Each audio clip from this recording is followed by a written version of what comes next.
In this video, we're going to look at relative velocity so that we can understand how to interpret velocity vector values of one object relative to another.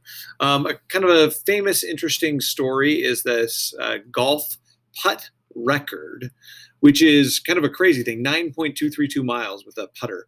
How did he do this? Well, he was traveling on the Concorde. He was actually on a supersonic jet traveling at more than 1,200 miles per hour. So even though his putt actually only went 150 feet in the airplane, relative to the ground, or with respect to the ground, it traveled over 9 miles. So whenever we are talking about a velocity, we always are measuring it relative to some reference frame. We often think of that reference frame as being at rest. Usually we use the Earth as our reference frame beneath our feet. This is not to scale. But even the Earth, of course, is not actually still.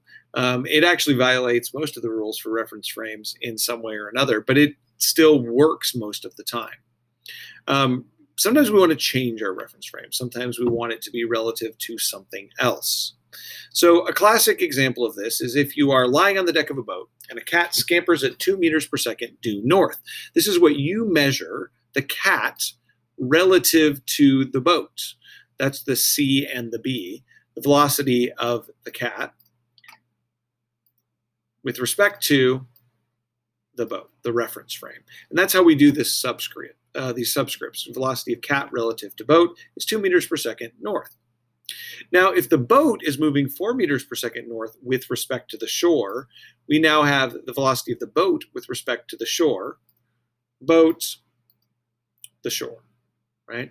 Now, we can put all this together and say, well, how fast is the cat moving as measured from the shore or relative to the shore? Well, that's the velocity of the cat relative to the shore, plus the velocity, which is equal to the velocity of the cat relative to the boat, plus the velocity of the boat relative to the shore. And when they're in the same direction like this, that's fairly straightforward. It's just 2 meters per second north for cat relative to boat, 6 meters per second north, cat relative to the shore. And this is essentially what we mean when we are talking about relative velocities. Depending on what reference frame you're in, the shore or the boat, you would measure a different velocity. But both are equally valid. There's nothing wrong with either of these values.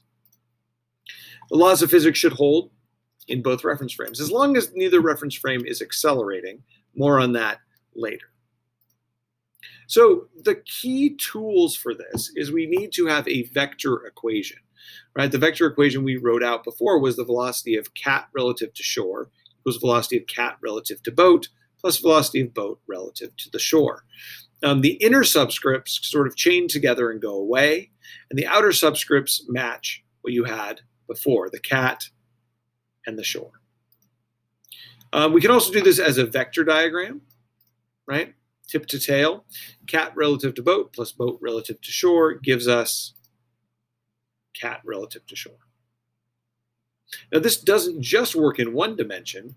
We can also do it in 2 dimensions or 3 dimensions, but we have to be careful about our subscripts, right? If we were to reverse them, for example, boat relative to cat, that should be equal to the negative of cat relative to boat. And there it is visually. So while the velocity of the boat relative to the cat is 2 meters per second south.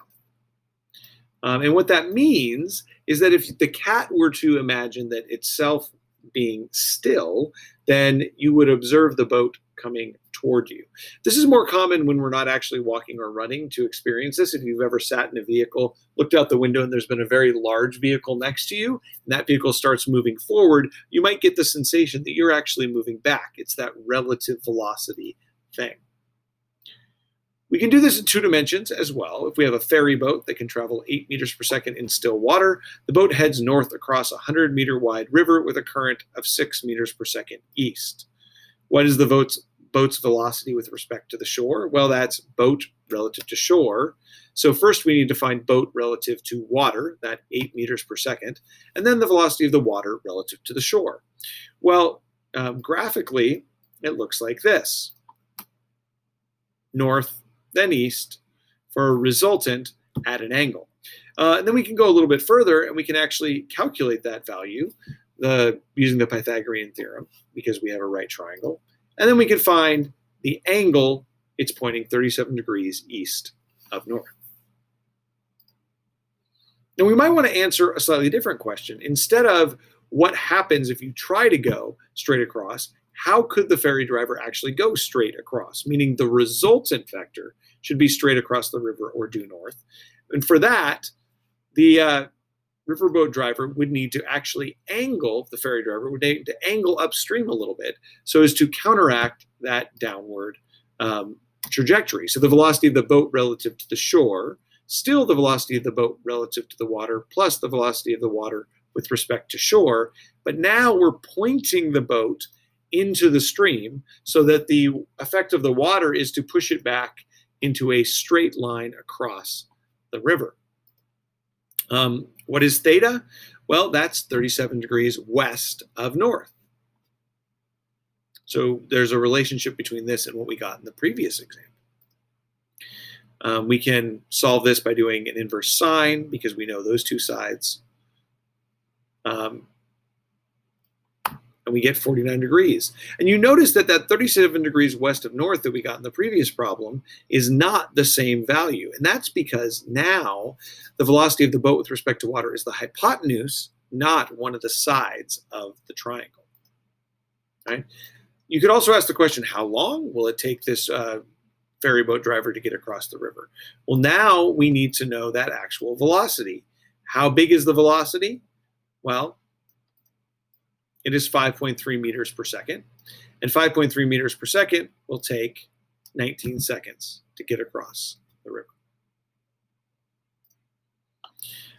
So we now do sort of a scenario. We've got three boats, A, B, and C. They all try to cross the same river. They all have the same ability to go a particular speed with respect to the water.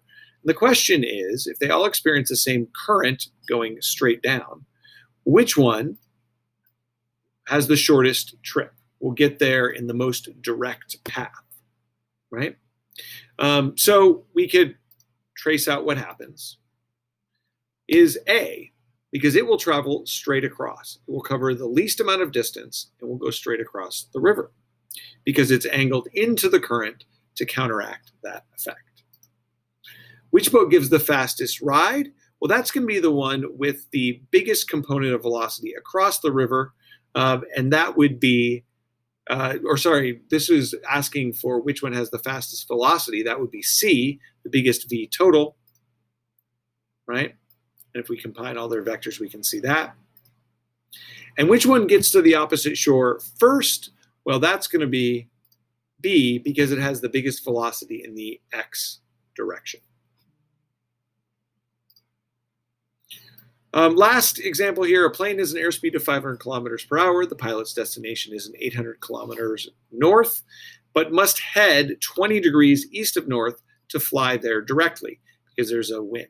What is the wind velocity if this trip takes 2 hours? Well, first we got to get the vector information. Then we need to write the vector equation and draw a vector diagram. So here's my problem solving.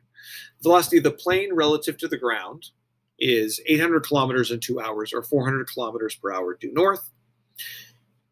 We have the velocity of the plane relative to the air is 500 kilometers per hour at an angle of 20 degrees east of north. That was given to us. So what is the velocity of the air relative to the ground? Well, we have to put our vector equation together, solve for the missing piece. And for that, we end up getting 171 kilometers per hour in the negative x direction, or negative x direction, and 70 kilometers per hour in the negative y direction, or west and south.